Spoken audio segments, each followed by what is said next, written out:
and welcome to Being Black and Craft, where we don't apologize for recognizing our influence on craft beer. This is Angie, the Undeniable Vixen, your host, and we have a great guest. So we have two guests, actually.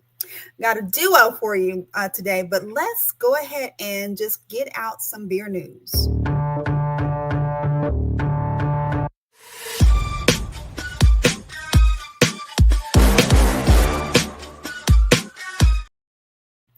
Let's see what we got going on here. So a time was had. I was just telling Jasmine. Time was had yesterday. We went to Turning Point, the Black Beer Delegates, and we had a wonderful time there. Had lots of bottles, had lots of beer, and also people were very excited to go back to my car. If you're here in Texas or in Dallas, you know what that means when you go back to my car to get some extras, because I needed to see my dining room floor. So I got rid of about, I'm going to say probably like 20 bottles or so. And it's looked like nothing happened. But yeah, well, we had a wonderful time yesterday. Then, congratulations. Your friend Charles, a friend of the show, said the wait is finally over. Yourfriendcharles.com is officially live.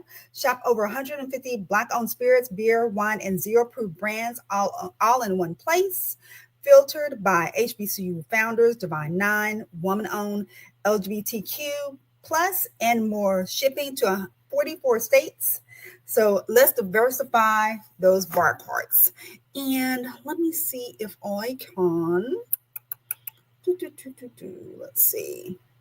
I wanted to show y'all what it looked like. It's kind of cool. So there is, it's very sleek. It seems like it's really easy to use. Has, a plethora of liquor. So you can never not say now that you can't get a hold of product. So check that out. Some great brands you're able to shop. And look at here, because I was also thinking about as far as I was like, oh, it's going to be liquor. It's going to be liquor. And I was like, look what I see. Teased. Give me a little teaser there. But yeah, check out yourfriendcharles.com because you will see some great stuff there. So let's see, put this back up here. Then we have Spaceway. So Spaceway left but not forgotten and came back. There was like, just give us a moment and we'll be back on it. So now Spaceway is, you can order Spaceway Brewing online, and it's going to be available in 45 states, delivered to your door. There's just like 5 places that you can't get it at, but pretty much you can pretty much get some Spaceway Brewing, and so it has some really good. I remember that one. Well, I remember both of these. The two on the end were really great beers, so I'll have to look into that. Then if you're like me, scrolling through Facebook, scrolling through Instagram, minding my business and loving Jesus like I do, I happen to see something amazing. So we are thrilled to share a sneak peek of our brand new preliminary architectural plans for much anticipated renovations at Harlem Brew South. Harlem Brew South Taproom Brewery and Live Music Venue in Rocky Mountain, North Carolina. So this looks amazing. I'm really excited for Celeste and what's going to be happening there. So it looks like I'm going to have to make sure I get a trip over going to London. Now I'm going to have to go to North Carolina to check this out too. So a huge shout out to an incredible Cam Dozier and the talented team of O'Brien Architects for bringing our vision to light. Your creativity and passion are truly unmatched. And to all our friends, family, and loyal beer lovers, your unwavering support through the delays means the world to us. Thanks for sticking with us. We're finally moving forward. We can't wait to pour a cool one on our newly renovated space. Because I know there was some really difficult challenges that she was having. So I'm glad that we're able to push through and get things going on in the right direction. So that's really great. And as I told you, I was going to continue to mention a couple of different aspects for Crafted for Action. So another one that was kind of titillating to me is when I saw it pop up was crafting the culture, the dynamic intersection of hip hop and craft beverages. So these are people that I don't know, but I'm thinking the tie in between hip hop and beer, it just goes hand in hand. It's just something about that just goes hand in hand because we are synced to this. So I would love to hear what they have to say about this. So what their takes on it, where we've come from and where we're going. Then also rooted in craft, driven by community, grounded in culture. So my assumption is Lou, Yoda, and Rob are going to be either uh, kind of doing the being the moderators for this, or they're going to be the comical relief in this because they're so silly. So I'm really excited to see this. This is a great panel with Billy, Kevin, Chanel, and Jen. So seeing how the community, these are community players, and how they're doing it in their little neck of the woods of Atlanta, Georgia. And that's it. That's all I have for news.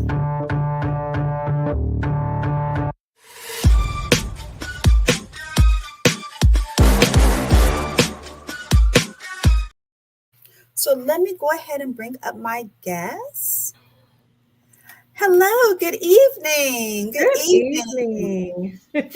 So I know we know each other, but I'm going to pretend like there's people that don't know y'all, but they will know you by this evening and know what good things that you have going on. So let me introduce Drew and Jasmine of Libco, Liquid Intrusion Beverage Company. And they have been making moves ever since I've known them. So, but it's just kind of segueing. I was just watching y'all flourish so gracefully and so quickly, and it's just like y'all have taken that part of the country by storm. So, I want to ask Liquid Intrusion. I'm gonna ask you, Jasmine, what does that represent for you? All right. So actually, I'm gonna go into our meanings of our name and then what it means. So, what it means to me. So, for liquid intrusion, our name has two meanings.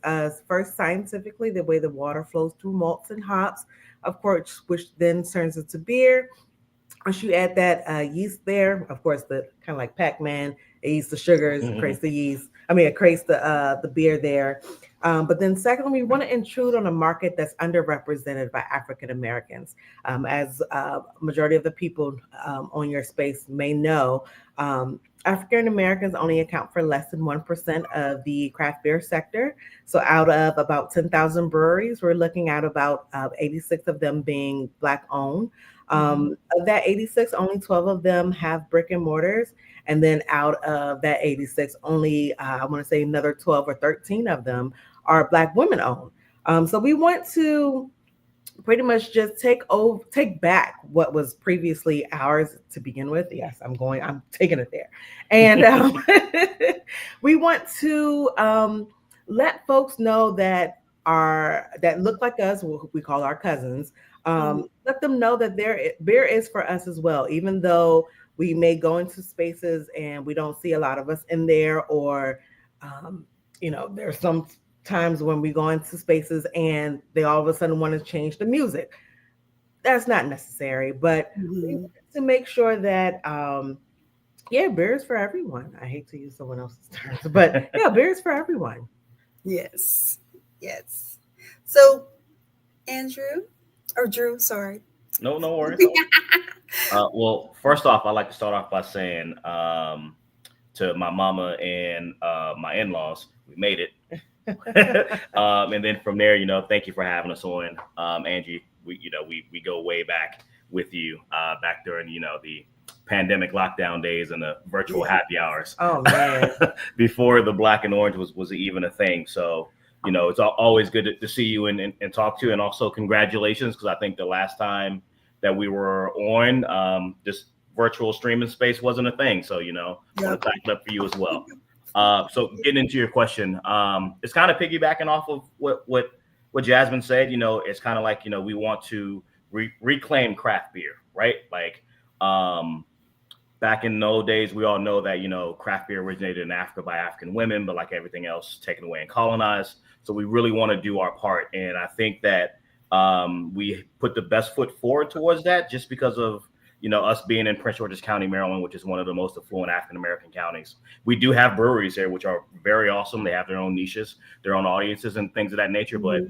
But it's kind of a no-brainer for us to have a Black-owned brewery here in our county. And we're fortunate to have so many more coming behind us as well, too.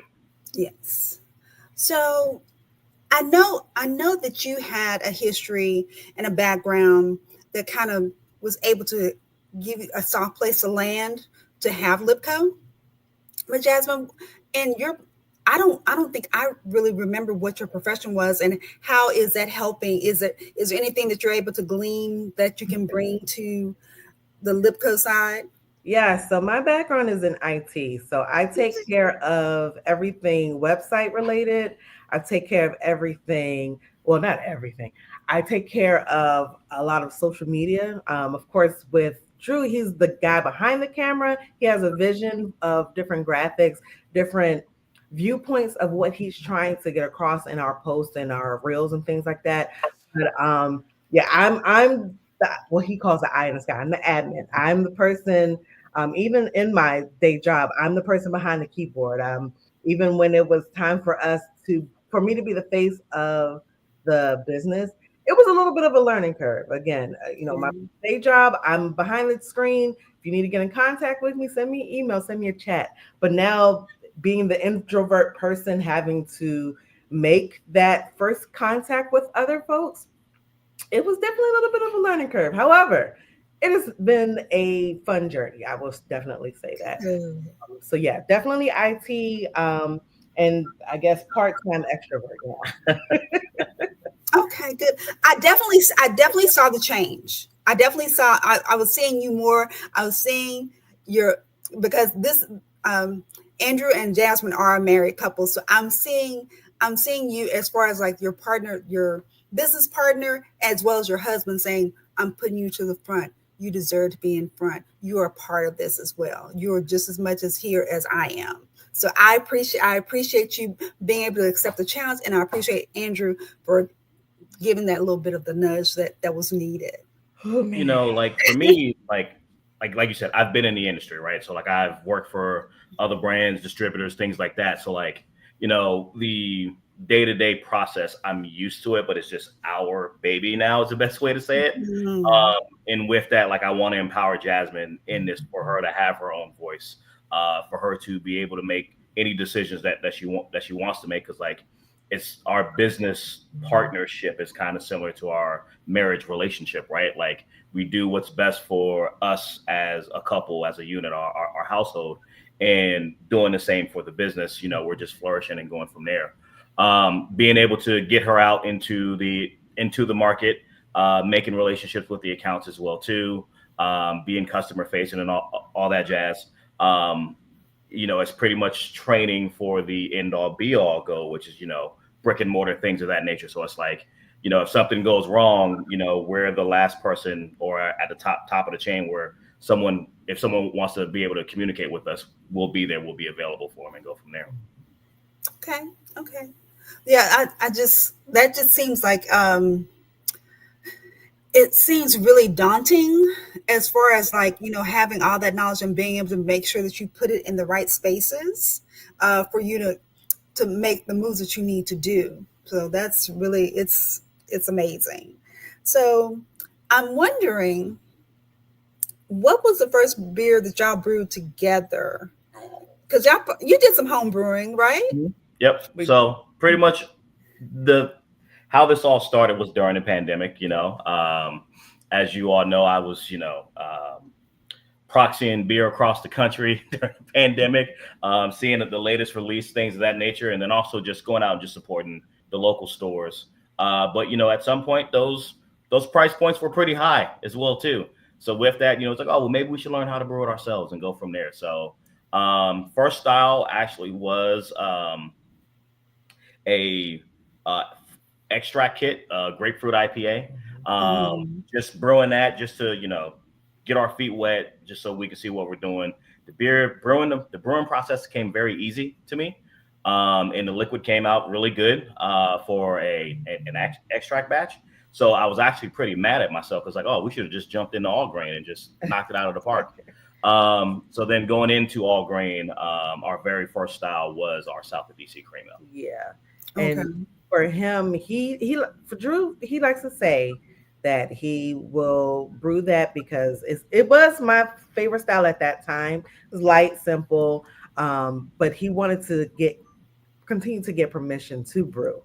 So it's like, okay, well, now you're double dipping. You're trying to butter me up because you want to continue this hobby. We don't know what direction we're going to go in. We're not sure, how often we're going to brew, how big of batches we're going to do. So, it's like, okay, well, I guess this seems fun, so you can keep going. Okay.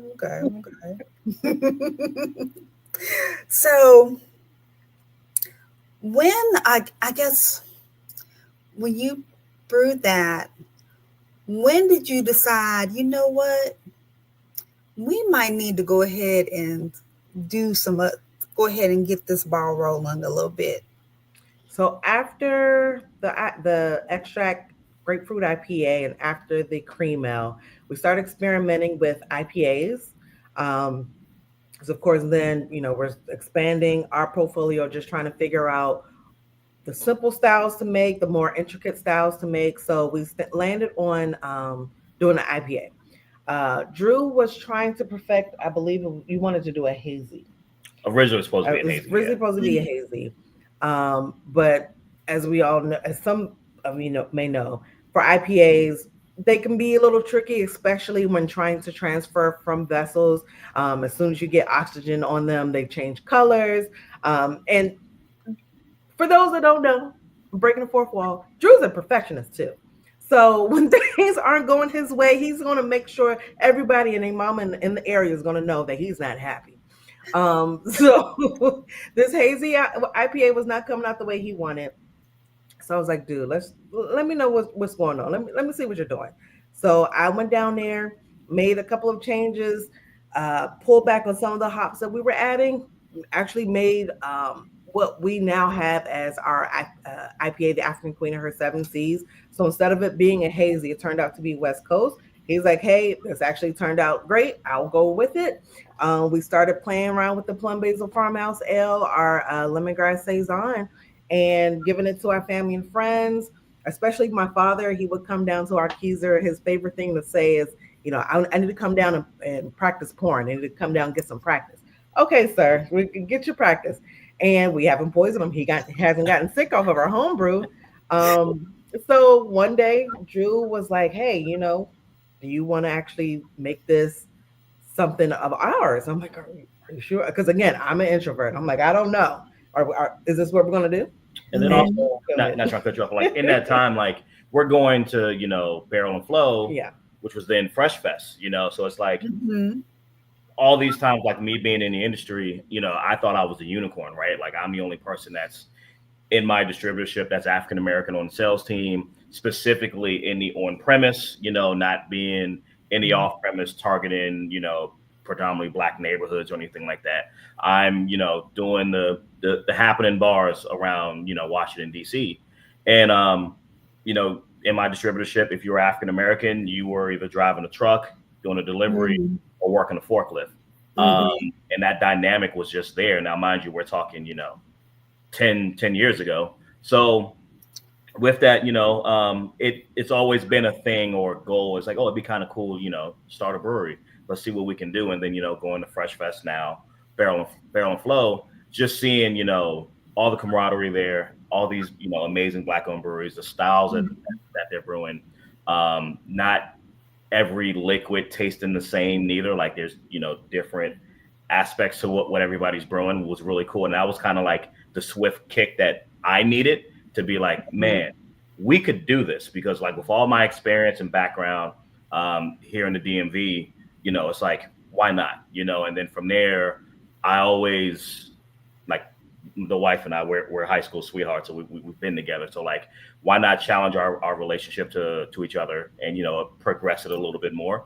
But then also in that same aspect, um, give Jasmine something as well too, because like I said, I'm always I've been in this game. I know what it is. All this stuff comes second nature to me, but like I really love the accolades that Jasmine gets. It really warms my heart and seeing the joy that she has being able to serve people and all that stuff, and her being received as well too. That's awesome. That's awesome. So, what did y'all think when somebody told y'all when y'all are considered you are Prince George's first black-owned brewery, Prince George's County's black-owned brewery? Internally, it makes us very proud that we're able to represent our county um, in the fashion that, like Drew said, with Prince George's being the predominantly black county, number one black county in the country, and they don't have a black owned brewery. And then on the other side of the table, when we say that, people are very shocked because our area is very diverse, predominantly black, but all of the breweries that are in our county are in the northern part. We actually reside in the southern part of the county, and there's plenty of craft beer drinkers, but especially when you come to folks that look like us, they're still, like I said, they're shocked, and it's a joy when we get to other folks that look like us that enjoy beer as well. It's just it lights the fire under us to continue to make our liquid prevail, and then to continue our plans to build our brick and mortar. Um, Also with that for me, it comes with a lot of responsibility as well too. We realize and understand that being the first at something, we're going to have to create a lot of change with that, Mhm. with the political aspect, dealing with the county permitting stuff like that. And I've back in my day, some of the brands I used to represent, like they were the first at things, and they've dealt with like nightmare stories. Knock on wood, God forbid that happens to us. But if it does, we're more than willing to shoulder that load to make you know being a brewery a little bit more easier for someone who comes behind us. Was there something that because there are others that have been in the business a little bit longer than y'all, as well as may already have a brick and mortar? Has anybody shared a story or shared a piece of advice where you're like, you know what, I'll make sure I remember this? Hmm. Um, not not nothing like very like oh my god, but like the typical things. You want to get a space that you can grow into, right? Hmm. Because if you start with the bare minimum day one, you've already outgrown your system as soon as you open the doors. Okay. Event space is all Yeah, I is, was is going to a speak is a on big that. thing. Hmm. Um, you know, Wherever your space is going to be located at, things like walkability, parking being a thing. Because like here being on the outskirts of DC, parking is parking is everything, and especially if it's free, Yeah. that's where a lot of people are going to go. So those were kind of the main things that really stuck out to us. I'm trying to think what else. Like, Yeah, and just to add on an extra piece about the event space, because you have people that will come in, of course, just to enjoy your beer and whatever other, like if you have any drag brunches, or if you have musicians coming to uh, sing to your congregation. Okay, congregation. I'm sorry, to your but customers. for the customers, thank you. It was just Sunday yesterday. I get it.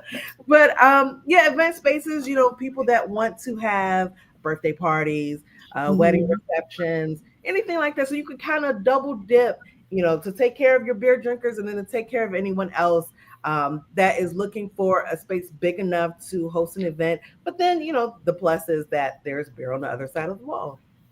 Right. Right. Okay. Okay. That sounds good.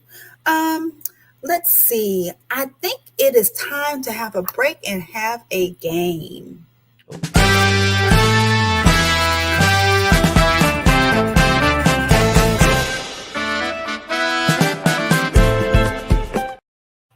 So, all right. This is just rapid fire. Okay. Crab cakes or shrimp boil? Crab Crab cakes. cakes. Grilled octopus or fried calamari? Fried Calamari. calamari. Lobster roll. Uh, Connecticut style with butter or Maine style with mayo? Neither. Butter. Oh, yeah, like I said, juice picky. Neither. Imperial style with blackened swordfish? Crazy pairing or genius? Genius. Intriguing. Crab feast must have light crisp ale or juicy pale ale? I'm gonna say light ale. Yeah. Light ale. Yeah. Okay. Okay. Summertime light ale, fall, winter, pale ale. Shrimp and grits or crawfish etouffee? Shrimp and grits. Why? We're from well, I would say our roots are from the South. So my father's from South Carolina, his mom's from Alabama. So like grits is a side dish for almost everything, breakfast, lunch, to dinner. And then of course, yes, the spiciness, the savory pairing of the shrimp. It's a match made in heaven. Mm. I wish I could do grits. That's why I asked why, because I was like, I don't like a grit. I do them both. Like yes, y'all gonna talk about me, but I do savory grits and I do sweet grits too. See, I don't have no dog in that fight. That's why. See, my roots are from Louisiana, so I'm gonna say shrimp etouffee all day, all day, all day, all day. So the first international, because I was thinking about how Day and some of the people from Barrel and Flow went to Spain. What would be the first international country you'd like the Liquid Intrusion to be at? Well, the beer has been to Africa. Has been to Africa. I would say if we had to choose another location. Oh. Ooh. I'd look at like Asian countries for like our lemongrass saison. I was legit gonna say maybe really, Vietnam. Would really like to see how well it would be received and what they think. We do have a uptick of like more Asian themed restaurants bringing it in for us, so it'd just be cool to just see it go overseas that way. Okay. So a collab beer, Kendrick Lamar or J. Cole? Am I choosing violence or not? I will go with J. Cole just because of the fact that we went to school in North Carolina, and being East Coast residents and things of that nature. Yeah, we go Cole. All right. So no offense to anybody on the West, we love y'all. We love Kendrick. Kendrick, we don't want no smoke. We're good over here. Love the album. GNX is dope. Yeah, I have my ticket to go see Kendrick. Next month, May. So I'm excited. So this is my last one. Would you be able to brew a beer that's inspired by 90s hip hop or 70s soul? Both. I was gonna say soul, 70s soul. That's where I grew up on. I'm sorry. I do it off both. Yeah. Oh, there was one more that I have got to ask y'all. If Liquid Intrusion was a movie, who would play you two?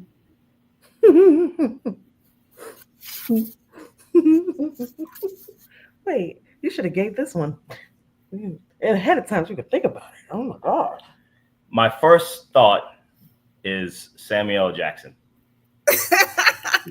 Drew has a potty mouth, and that's okay. I absolutely love Samuel Jackson in movies and everything that he's done. So yeah, I'd probably say that off the top of my head. Okay. Me, I feel bad because I feel like I'm gonna butcher her name, but I love her spirit, I love her soul. Ajanu Ellis, Uh, like she's nurturing, she's loving, but then she'll tell you about yourself, and that's one thing I was gonna say I keep to myself because I don't want people to be like, "Dang, Jazz was already snapping at people. She's always fussing at."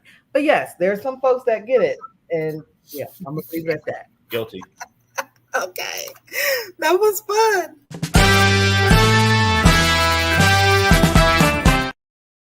Thank you. Thank you. Thank you. So, tell me more about the collab that y'all have done with Wine Concierge.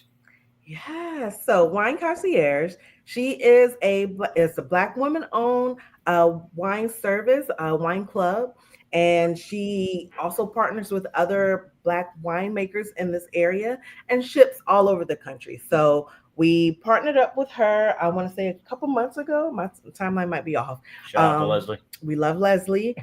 She brought in all three of our flagships, and we're able, I believe, to ship to 45 states as well. So if you're outside of the DC metropolitan area, you go on her website. She's able to sell by the can, 6 packs as well. Okay. Okay. That was really cool. Um, I was gonna ask, like when you first started, y'all were doing y'all were sending out Stickers. comics. You were Yeah. sending out comics. So if I took out of your three flagships, what comic book character would you liken to your flagships out of each one? I had to link a comic book character to each beer. So I'm gonna automatically go and say the African Queen would go with Storm. Thank you. I was about to say that. Okay. Go ahead.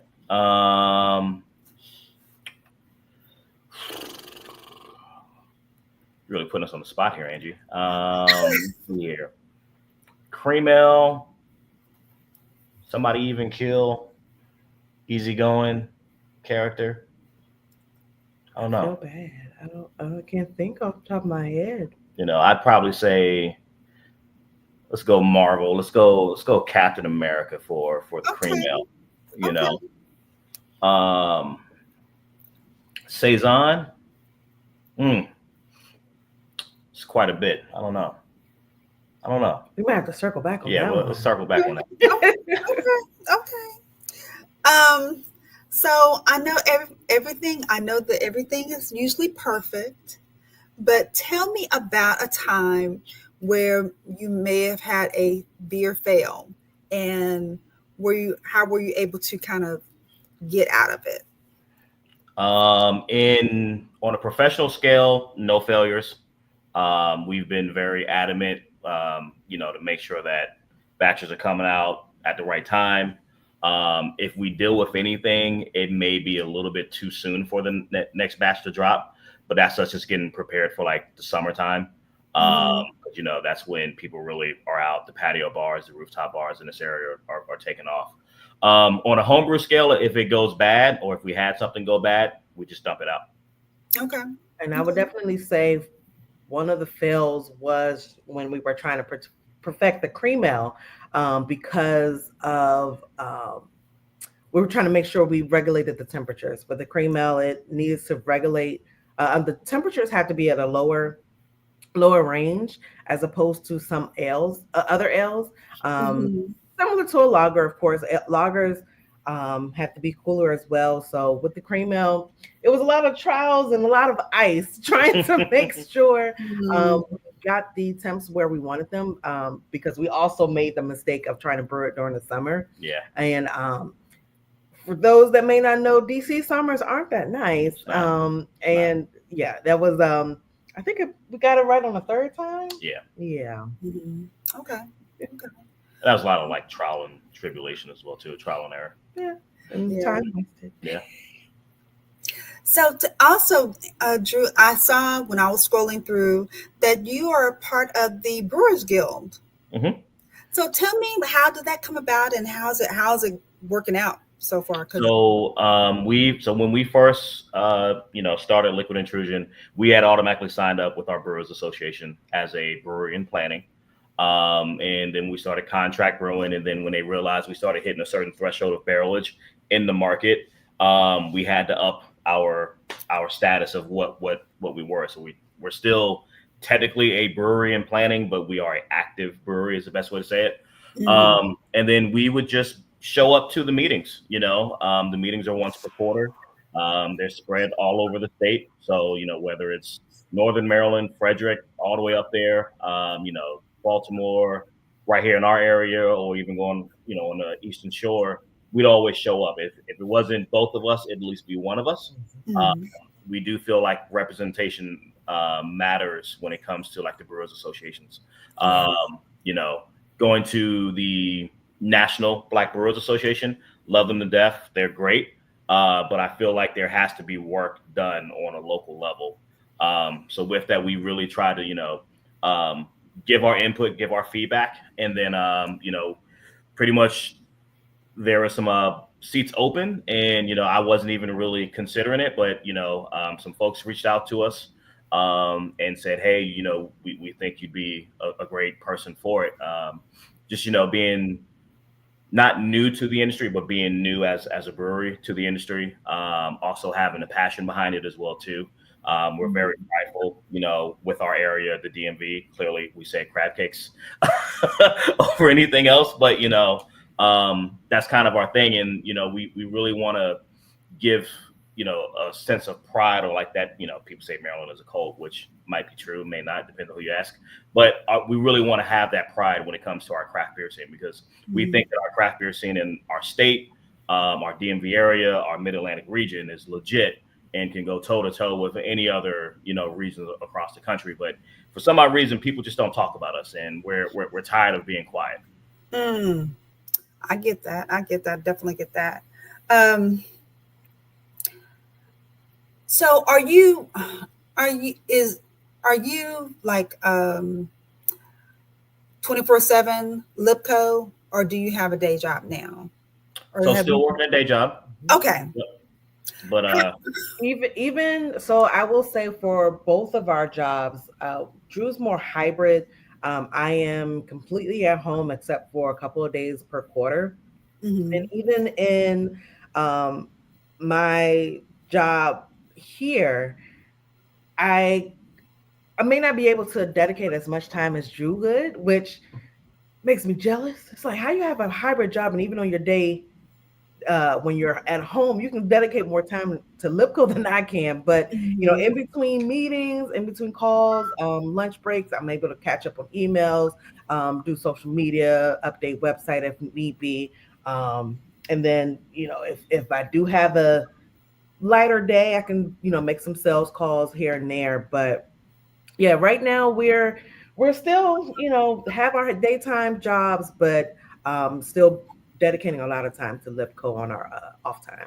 and with that, it's a lot of teamwork, right? Like it's a lot of Yeah. communication. So wake up in the morning or before we go to bed, check in as husband and wife. How's your day? How are things going? What do you have planned? But then also, hey, what's going on for Libco? What are you doing today? What do you need? How can I be of assistance? And it just goes vice versa. And with our dynamic, Jasmine being the eye in the sky, I can go out, shake and move, jot things down, and I can just shoot her all the information that she needs to, form that email to send out to, said account or whatever we have going on, and then I can bounce on to the next one and just continue that cycle going. That was going to be definitely my next question as far as, because I'm just thinking, okay, I'm with my partner, my my married partner, in the morning, at night, and then I have my day job, then I have this, and then I have to, like, how are you balancing that to make sure that, are you able to put Lipco aside and just like be Drew and Jasmine and just hang out? Or is it Yeah. always okay, y'all are able to do that? Yeah, we're able to do Struggle? it. Of course, in the very beginning, it was hard because we had all of these plans and all of these ideas of what we wanted our business to look like. But then, if we're out to dinner, out, getting drinks, we're not necessarily enjoying each other because, Mhm, we're talking about the business when we should be talking about us. And that was another compromise, or I'm not compromise, it's another discussion that we had to have to make sure, okay, well, we're going to put date night on the calendar every other Friday. And even if it's not something that is on the calendar, thankfully through the business, we're able to travel and do other things. So when we're not pouring for Libco, okay, say if we're, out of town 2 hours away or so, when we're out of town, we finish pouring beer, we can still go out in the town and, enjoy ourselves outside of the orange. Um, mhm. and we kind of have that trade off Hmm. and making sure that we can still enjoy ourselves, get the business done, go out, get drinks, whatever. But yeah, definitely having that balance, to be husband and wife, business partners, and then separately as well. I'm up here watching my, Ratchet TV. He might be downstairs playing video games. So we want to make sure, Yeah. whatever time that we have, we maximize to finish, fit in being Jasmine, being Drew, being husband and wife, and then being business partners. It's a lot, but it does get done. And a lot of things that go into that is like what I really say for us in our foundation that we've been together so long as high school sweethearts. We know what makes each other's tick, how we can get on each other's nerve, etc. As Jasmine said, she has a social battery, right? I know when her battery is depleted before she even knows it, and that helps us with the business and just things with our schedule, etc., etc. There are some accounts that we would love to have our beer in, but we choose not to have our beer in there. Just so when we have our date night, it's not like we're walking into work. Because like in this space, Mhm. when you walk into a beer and wine store, if you walk into a bar or restaurant, and your beer is on draft or it's on the shelf, you're now in work mode. And I challenge anybody, anybody that's in our space or in the spirits world, to tell me that's not true. Like you automatically flip that switch and you're on because Mhm. you're looking for whatever it is that you're looking for. So we've, strategically picked out some places like, man, we really like this place. It would be awesome for the business, but for the sake of husband and wife, let's not. Let's come here and just enjoy it and be able to have our moment. Also, it is easier said than done. We do sometimes an email may pop up, or might be like a random thought, like, oh man, I forgot about this, and we'll handle it right there before the appetizers come, and then boom, that's it. And then for the trips, like Barrel and Flow, we'll get up there probably a day early so we can have time to go out, see Oh, the city, yeah. do our thing. And then from there, because like the rest of the weekend is, We're it's working. we're working. And then we'll stay Mhm. a day later to kind of decompress and then we'll go home. Yeah. Okay. That sounds like a good plan. That's awesome. I like that. So, is there because y'all are right there in the hub of everything, is there a black owned brewery or liquor brand that you would love to collaborate with? All right. So there is a black owned distillery, maybe about 20 minutes from our house in Upper Marlboro. The Arthur Wheeler Distilling or Free State Distilling, they have their whole lineup of spirits. So they have cask strength whiskeys. They have um, a I'm sorry, a rum that they've put out. They're Vodka actually as well. they have a vodka. One of their whiskeys that they produce is actually the official whiskey of the Washington Commanders. Yes, go Commanders! Praise hell. But anyway, sorry. But yes, we love them. They are also a husband and wife, owned and operated as well, and they're a great spirit. They opened up their facility in October, and they hit the ground running. Mm. Almost pretty much similar to us, right? Yeah, But they do have their own space. Um, I will say, Commander whiskey is really good. I will it's say good. It's that. Mm. But besides that, we have some things planned with them. So, for example, we are going to be doing a Excellence Expo, is the best way to say it, on May 17th. We'll be partnering with them at their location, just pretty much doing kind of like a little bit of a block party type theme. All of the vendors will be black owned. So from food to cigars on site, they'll be making cocktails and drinks. We'll be having the beers, and then we'll have some other, small businesses there to, amplify them and give them a platform to get their name out there. And then with that, when it comes to like actual collaboration, they are one of the first that comes to mind. To I would love to throw some liquid in a barrel. I'm pretty sure it is a possibility, and it will be a possibility. And then we go with it from there. Another one, which is south from us, is Copper Compass Distilling, which is a black-owned, veteran-owned distillery. They specialize in rum, and then they just started doing a batch of whiskey as well too. Oh, nice. That sounds excellent. Okay. Okay. Well, I'm definitely will make sure I will keep on watching when that post comes up, because I'll share that and put that in Beer News, because you never know who might be listening. They might be right there in the DMV and want something to do. That's right. I mean, if you go to your friend Charles, plugging him in, we also appreciate him as well too, because he has us on his website. But there's some really good wineries here in our area that are Black woman owned, and all of their juice is phenomenal. That's good. So I guess my last question is going to be the thing that we always know about Drew, whether he's introducing himself or he's exiting, may the liquid always prevail. Always. That's right. Where did you think of that? Where did you think of that slogan? How did that come to mind? Well, kind of a mindset. Also, Angie, as you know, Star Wars fan. But besides that, it's kind of like that. May the force be with you. May the liquid always prevail.